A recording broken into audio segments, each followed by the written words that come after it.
नमस्कार। के news national के मंच पे आप सभी का स्वागत है। देखते हैं देश विदेश की बड़ी खबरें। एक नजर हेडलाइंस पे।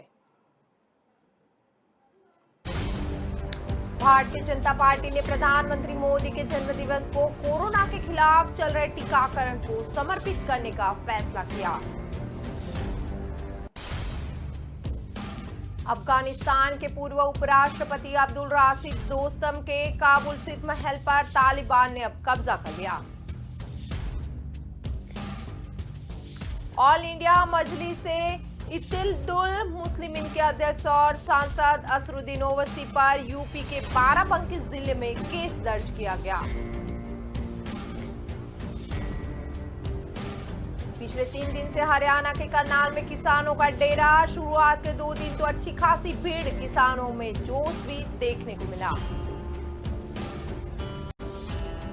प्रधानमंत्री मोदी शनिवार को गुजरात के अहमदाबाद स्थित सरदार धाम भवन का वीडियो कॉन्फ्रेंस के माध्यम से लोकार्पण करेंगे।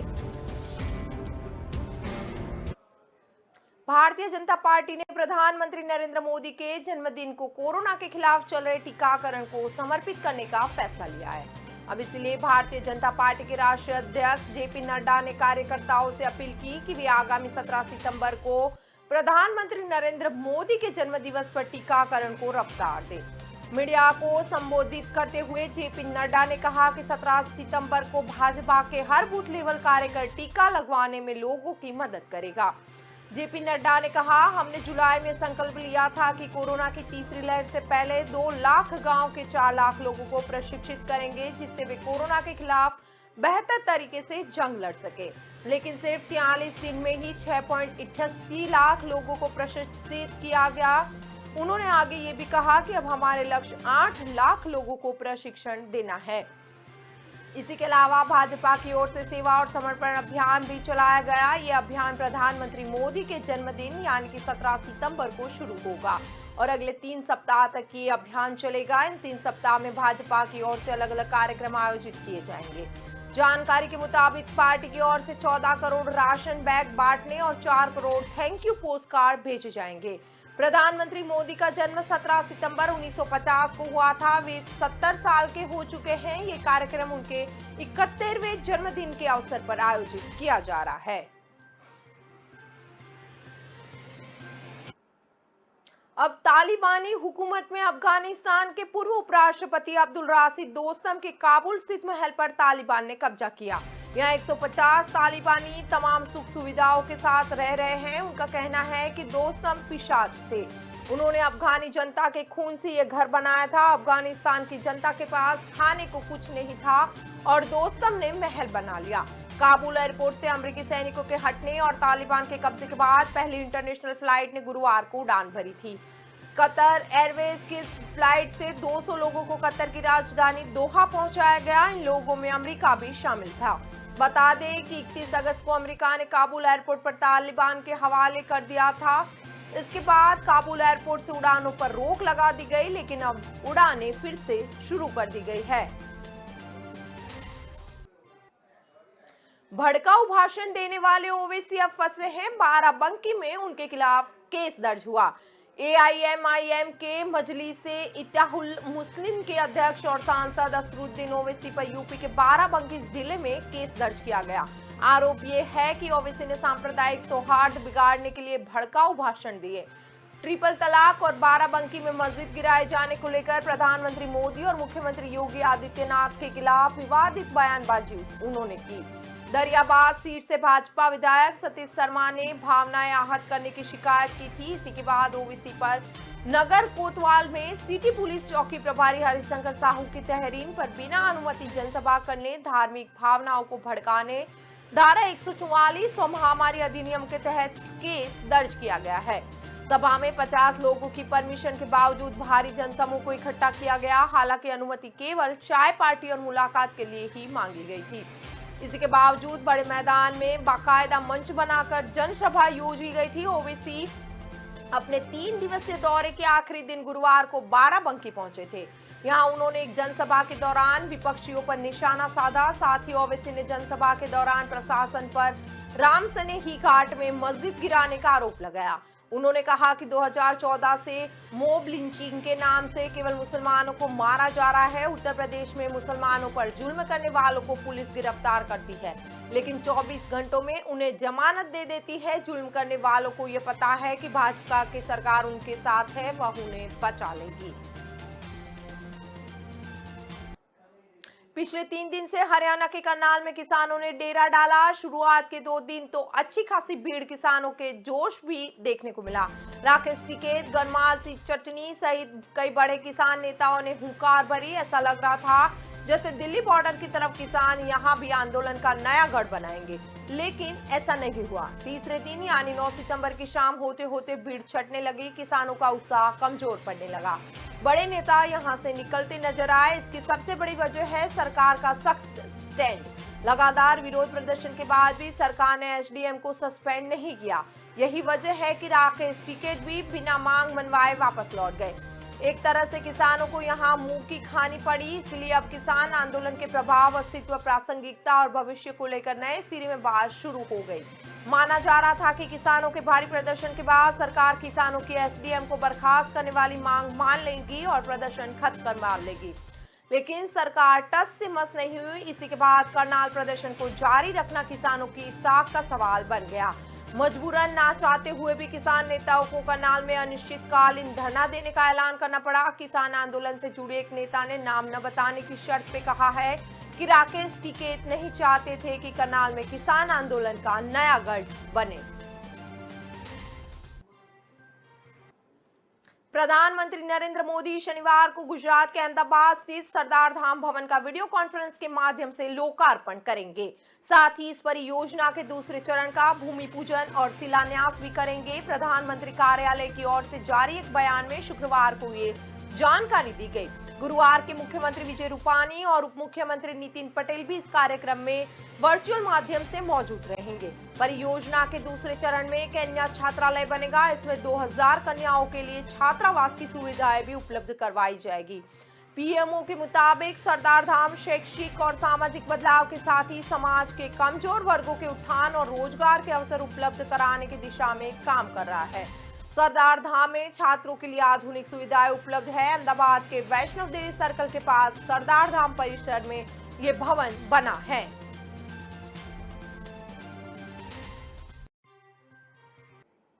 फिलहाल वक्त तो चला है ब्रेक का। ब्रेक के बाद तुरंत मिलेंगे।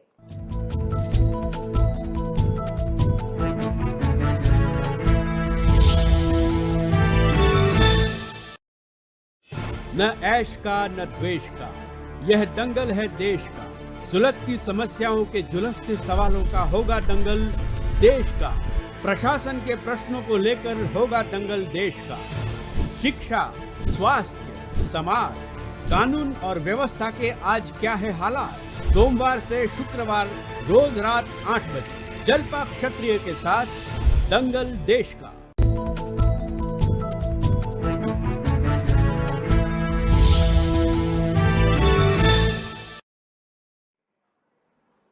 ब्रेक के बाद एक बार फिर के न्यूज नेशनल के मंच पे आप सभी का स्वागत है। आगे की खबरों में देखें तो यूपी में कांग्रेस निकालेगी अब प्रतिज्ञा यात्रा। कांग्रेस महासचिव प्रियंका गांधी यूपी के दौरे पर अभी है। विधानसभा चुनावों को लेकर प्रियंका गांधी लखनऊ में पार्टी मुख्यालय पर एडवाइजरी कमेटी के साथ बैठक कर रही है, जिसमें प्रदेश अध्यक्ष लल्लू के अलावा 37 पदाधिकारी भी शामिल है। इस बैठक में बड़ा फैसला लिया गया है। हम वचन निभाएंगे नाम प्रतिज्ञा यात्रा प्रियंका निकालेगी। या यात्रा हम वचन निभाएंगे नाम से 12,000 किलोमीटर तक चलेगी। यात्रा बड़ी ग्राम पंचायत और कस्बों से होकर गुजरेगी। प्रियंका गांधी सुबह 10 बजे पार्टी मुख्यालय पहुंची। उन्होंने सबसे पहले भारत रत्न स्वर्गस्थ गोविंद वल्लभ पंत जी के जन्मदिवस के अवसर पर उनके चित्र पर माल्यार्पण किया। प्रियंका गांधी एक हफ्ते से यूपी में रहेगी। अभी 12 सितंबर तक उनका कार्यक्रम तय किया गया। प्रियंका गांधी अपनी मां सोनिया गांधी के संसदीय क्षेत्र में भी जाएगी। बता दें कि कांग्रेस यूपी में 3 दशक से सत्ता से बाहर है। यूपी में 1989 में नारायण दत्त तिवारी कांग्रेस के आखिरी मुख्यमंत्री थे। प्रियंका गांधी इस सूखे को खत्म करने के लिए पूरा जोश लगा रही है। प्रियंका गांधी को आज यानी कि 10 सितंबर को लखनऊ आना था, लेकिन वे गुरुवार को ही आ गई। एयरपोर्ट पर विधायक आराधना मिश्रा मोना ने उनका स्वागत किया। 78 दिनों में राष्ट्रपति का अभी ये तीसरा यूपी दौरा रहेगा। राष्ट्रपति रामनाथ कोविंद 11 सितंबर को प्रयागराज आएंगे। 3 महीने के अंदर राष्ट्रपति का ये तीसरा यूपी का दौरा होगा। कुछ ही महीनों में उत्तर प्रदेश में विधानसभा के चुनाव होने वाले हैं। राष्ट्रपति का यह गृह प्रदेश भी है। राष्ट्रपति रामनाथ कोविंद कोचरी रामायण नारायण के बाद देश के दूसरे दलित राष्ट्रपति भी है। राजनीतिक विश्लेषक यूपी में होने वाले विधानसभा चुनाव से पहले राष्ट्रपति के अपने गृह प्रदेश की इन यात्राओं को प्रासंगिक बता रहे हैं। हम आपको बताते हैं कि राष्ट्रपति रामनाथ कोविंद ने कितनी बार और कब कब यूपी में दौरे किए। इस साल महामहिम का फोकस यूपी पर ज्यादा रहा। राष्ट्रपति एक महीने में तीसरी बार यूपी दौरे पर आए। साल 2021 में सबसे पहले 25 जून को राष्ट्रपति सबसे पहले प्रेसिडेंशियल ट्रेन के कानपुर आए थे। इस दौरान पहली बार वो अपने गांव पखोब भी गए। करीब 63 घंटे कानपुर में बिताए। इसके बाद लखनऊ और फिर दिल्ली वापसी हुई। एक महीने बाद दोबारा राष्ट्रपति 26 अगस्त को 4 दिन के दौरे पर उत्तर प्रदेश गए। इसी दौरान राष्ट्रपति ने लखनऊ, गोरखपुर, अयोध्या का दौरा किया। अयोध्या में कोविंद जी ने हनुमानगढ़ी में पूजा और रामलला के दर्शन भी किए थे। संयुक्त किसान मोर्चा की राजनीतिक पार्टियों के संग बैठक हुई। चंडीगढ़ में किसान संयुक्त किसान मोर्चा और राजनीतिक पार्टियों की चल रही बैठक का पहला चरण अभी समाप्त हुआ है। इसी दौरान शिरोमणि अकाली दल बादल ने किसान मोर्चा के सामने अपनी बात रखी थी। इसी दौरान सीएम ने किसान संगठनों से कहा कि राजनीतिक तौर पर राष्ट्रीय स्तर पर एक पॉलिसी बनानी जानी चाहिए और उसी के आधार पर ही रैलियों पर रोक की बात होनी चाहिए। बैठक के बाद अकाली दल के नेता प्रेम सिंह चंद्रमांजरा और दलजीत सिंह चीमा ने कहा कि उनकी ओर से अपनी बात रखी गई है। अगर राजनीतिक पार्टियां लोगों के बीच में नहीं जाएगी तो और क्या करेंगी। अगर उनकी ओर से किसानों को कहा गया है कि जब कभी भी किसानों की कोई रैली या मीटिंग होती है तो वह अपने कार्यक्रम रद्द कर सकते हैं, मगर वह लोगों के बीच जाना चाहते हैं। इसी के अलावा किसान नेताओं को भी ये कहा गया कि वह दिन के समय बाद दे। अगर उन्हें कार्यकर्ताओं की जरूरत होगी तो वह भी बेचने को तैयार है। हम सभी तरह से किसानों का साथ देने के लिए तैयार है। चंद्रमांजरा ने भारतीय जनता पार्टी पंजाब में राष्ट्रपति शासन लागू करना चाहती है, इसलिए 4 केंद्रीय मंत्री को यहां प्रभारी लगा दिया है और राज्यपाल भी अपने अनुसार ही लगाया है। इनकी चिंता भी मीटिंग के दौरान जाहिर की गई। इसी के बीच रास्ता निकालना होगा ताकि वह अपनी बात भी लोगों के बीच में रख सके और आपसी भाईचारा भी बना रहे। अब झारखंड विधानसभा से बिखरते हुए पूर्व मंत्री निकले हैं। झारखंड विधानसभा के मॉनसून सत्र के आखिरी दिन गुरुवार को चंदन कियारी से बीजेपी के विधायक और पूर्व मंत्री अमर बाउरी बिलखते हुए बाहर निकल गए। उन्होंने रोते हुए स्पीकर पर गंभीर आरोप भी लगाया। उन्होंने कहा कि दलित समुदाय से आता हूं, इसलिए स्पीकर ने मेरा कार्यस्थान प्रस्ताव नहीं पढ़ा। उन्होंने नोटिस तक नहीं किया, सीधा खारिज कर दिया। उन्होंने कहा कि आसान कभी इस तरह के व्यवहार नहीं करता है जिस तरह से पक्षपाती व्यवहार मेरे साथ किया गया।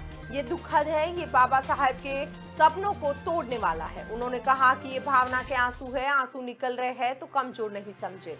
अमर बाउरी कमजोर नहीं है, इस लड़ाई को अंबेडकर जी के नाम पर लड़ेंगे, अपने हक अधिकार के लिए लड़ेंगे। अमर बाउरी ने कहा कि एक विधायक अधिकार से कार्यस्थान को पढ़ने की मांग कर रहा था। स्पीकर से कहते मेरा कार्य स्थगित को पढ़िए, नियमावली भी दिखाया, वहां कोई पक्ष विपक्ष का भेदभाव नहीं होता, लेकिन स्पीकर सर नहीं बोलने दिए। आखिर तक उन्होंने नहीं बोलने दिया। उन्होंने कहा कि स्पीकर बाबा साहब के संविधान का नारा लगातार करते रहे, विधानसभा को उपयोग का केंद्र बना रहे हैं। उन्होंने कहा कि बुधवार को पार्टी के कार्यकर्ताओं पर हुए लाठीचार्ज के मुद्दे पर कार्य स्थगित लाया था। उन्होंने बताया कि पार्टी नेताओं को जान से मारने की कोशिश की गई थी। प्रदेश अध्यक्ष को गंभीर चोट आई, इसकी न्यायिक जांच की मांग को लेकर कार्यस्थगन लाया था।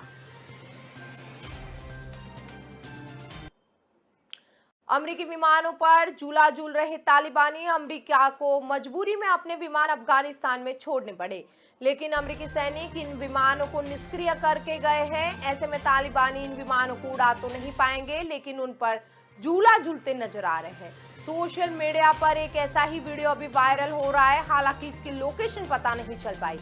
संयुक्त राष्ट्र ने चेतावनी दी है कि अफगानिस्तान में सामाजिक व्यवस्थाएं और अर्थव्यवस्था पूरी तरह पटरी से उतरने का खतरा बना हुआ है। अफगानिस्तान पर संयुक्त राष्ट्र की राजदूत देबोरा लेरोस ने दुनिया से अपील की कि तालिबान से जुड़ी चिंताओं के बाद अफगानिस्तान में फंसे का फ्लो बनाए रखे, नहीं तो पहले से ही गरीबी इसके हालात बेकाबू हो सकते हैं। अफगानिस्तान इस वक्त करेंसी की वैल्यू में गिरावट, खाने पीने की चीजें, पेट्रोल डीजल की कीमतों में भारी इजाफा और प्राइवेट बैंकों में नकद की कमी जैसे संकटों का सामना कर रहा है। यहां तक कि संस्थाओं के पास स्टाफ का वेतन देने तक के पैसे नहीं। यूएन ने बाद में कहा कि इन हालातों में इकोनॉमी को चलाने के लिए कुछ महीनों का वक्त अफगानिस्तान को दिया जाना चाहिए।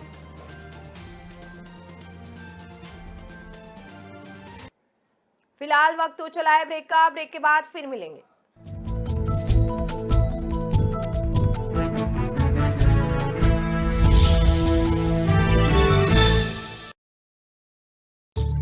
चाय तैयार है। मैं चेंज करके आती हूँ। मैं चेंज करके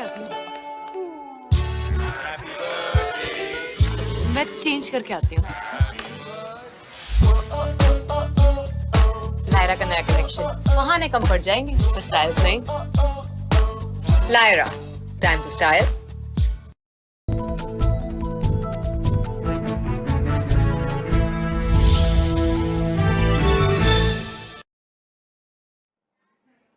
ब्रेक के बाद एक बार फिर के न्यूज नेशनल के मंच पे आपका स्वागत है। आगे की खबरों में देखें तो अफगानिस्तान पर तालिबान का अभी कब्जा हो चुका है। पहले की सरकार के तमाम नेता देश छोड़कर भाग चुके हैं। उन्हीं में से एक है अब्दुल रशीद दोस्तम। दोस्तम अफगानिस्तान के पूर्व उपराष्ट्रपति थे।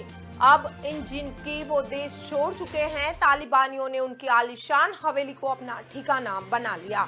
दोस्तम की हवेली का एक वीडियो सामने आया है जो उनकी ऐशो आराम की जिंदगी से पर्दा उठाता नजर आता है। एक तरफ यहाँ अफगानिस्तान की जनता भूखमरी से जूझ रही है, लोगों के पास पैसे नहीं है, देश खाद्यान्न संकट से मुहाने पर खड़ा है। ऐसे में ये दोस्तम के महल की तस्वीरें अफगानिस्तान की गरीबी को मुंह चिढ़ाते नजर आती है। महंगी पेंटिंग, आलीशान स्विमिंग पूल, विदेशी फूलों से महकता गार्डन, महंगे फर्नीचर और लाखों रुपए के झूमर ये बयां करने के लिए काफी है कि किस कदर यहाँ भ्रष्टाचार की बोलबाला रही होगी। फिलहाल दोस्तम के महल में तालिबानी काबिज है जो घूम घूम कर पूरे महल का न सिर्फ मुआवजा कर रहे हैं बल्कि हर चीज को बारीकी से देखते हुए ये कहते नजर आते हैं कि ऐसा पहली बार देखा है। कभी तालिबानी सुकन खेलते हैं, कभी वो दोस्तम के मसाजर पर हाथ आजमाते हैं। इसी दौरान वो आपस में महल की विलासिता पर चर्चा भी करते नजर आए।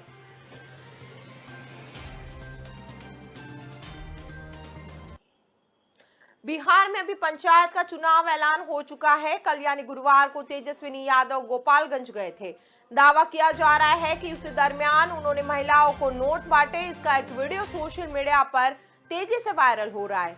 जेडीयू के मुख्य प्रवक्ता नीरज सिंह ने ट्वीट कर ये वीडियो जारी किया, जिसमें ये पुष्टि नहीं करता है कि ये उन्हीं का वीडियो है।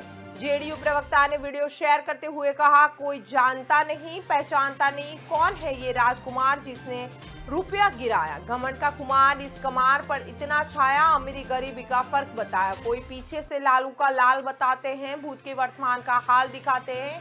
आओ जानते हैं आर्थिक लुटेरे होने का दाग मिटाओ। वायरल वीडियो में तेजस्विनी महिलाओं को 500-500 रुपए का नोट देते हुए खुद की पहचान भी बता रहे हैं। वीडियो में पीछे से आवाज भी आ रही है, लालू प्रसाद के बेटे तेजस्वी यादव है। इस वीडियो को लेकर बिहार के पूर्व मंत्री और विधान पार्षद नीरज कुमार ने शुक्रवार को तेजस्वी यादव पर निशाना साधते हुए कहा, उनकी अपनी कोई पहचान नहीं, वे अनुकंपा पर नेता बने हैं। आज भी उनकी पहचान लालू प्रसाद के कारण ही बनी हुई है।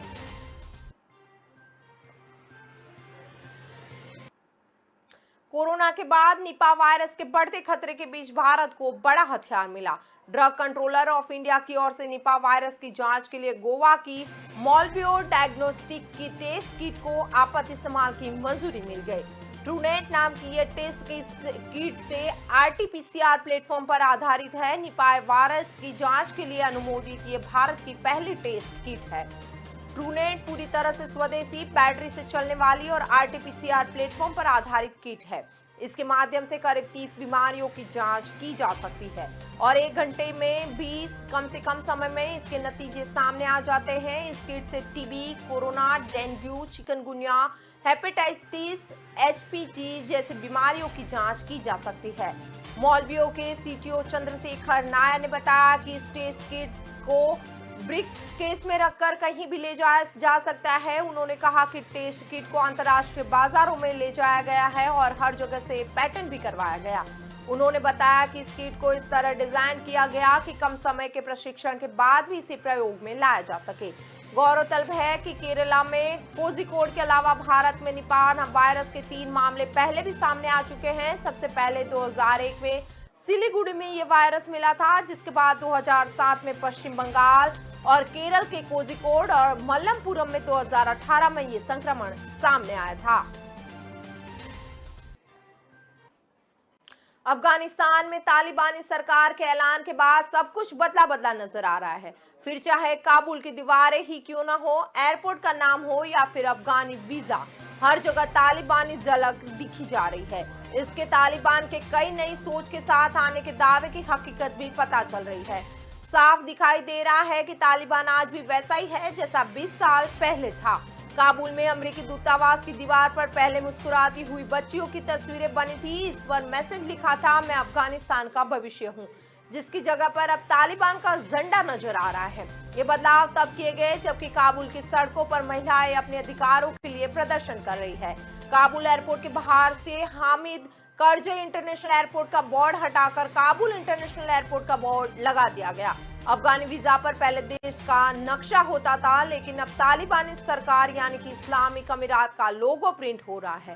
तालिबान ने महिलाओं को स्कूल और कॉलेज जाने की इजाजत तो दे दी, लेकिन नए फरमान भी लागू किए जिसमें लड़कियों को लड़कों के साथ बैठने की छूट नहीं है। अगर लड़के लड़की एक ही क्लास में बैठते हैं तो पर्दे से सेपरेशन भी करना होगा। भारत और इंग्लैंड का 5वां टेस्ट मैच रद्द हुआ। मैनचेस्टर में क्रिकेट प्रेमियों के लिए बुरी खबर आ रही है। इंग्लैंड और भारत के बीच में खेला जा रहा 5 टेस्ट मैच की सीरीज का आखिरी टेस्ट कोरोना के चलते रद्द कर दिया गया। इंडिया के फिजियो योगेश परमार के कोरोना पॉजिटिव होने के बाद टीम इंडिया के कुछ खिलाड़ियों ने चिंता जाहिर की। इंग्लैंड क्रिकेट बोर्ड ने कहा कि खिलाड़ियों के टेस्ट खेलने से इनकार हो वॉक ओवर माना जाए और इंग्लैंड को मैच का विजेता घोषित किया जाए, पर बीसीसीआई ने इससे इनकार कर दिया। ईसीबी ने बातचीत के दौरान ही भारतीय क्रिकेट बोर्ड के सीनियर खिलाड़ी कोहली और रोहित को यह स्पष्ट कर दिया कि टीम इंडिया हार नहीं मानेगी। अगर कोविड के साए में भी खेलना पड़ा तो टीम खेलेगी। एक रिपोर्ट के मुताबिक कोहली और रोहित भी हार मानने के पक्ष में नहीं थे। उनका मानना था कि या तो इंग्लैंड सीरीज में 2-1 से अपनी हार माने या भारतीय टीम ये मैच खेलेगी। दोनों ने साथी खिलाड़ियों को भी ये मैसेज दिया। टेस्ट मैच को लेकर ईसीबी और बीसीसीआई के बीच में चर्चा भी हुई। बीसीसीआई ने इंग्लैंड बोर्ड को बताया कि हमारे खिलाड़ी मैच नहीं खेलेंगे। बोर्ड खिलाड़ियों के स्वास्थ्य को लेकर परेशान है क्योंकि टीम इंडिया के physio Yogesh Parmar corona positive पाए गए। इससे पहले रवि शास्त्री समेत कई अन्य स्टाफ भी कोरोना पॉजिटिव हो चुके हैं।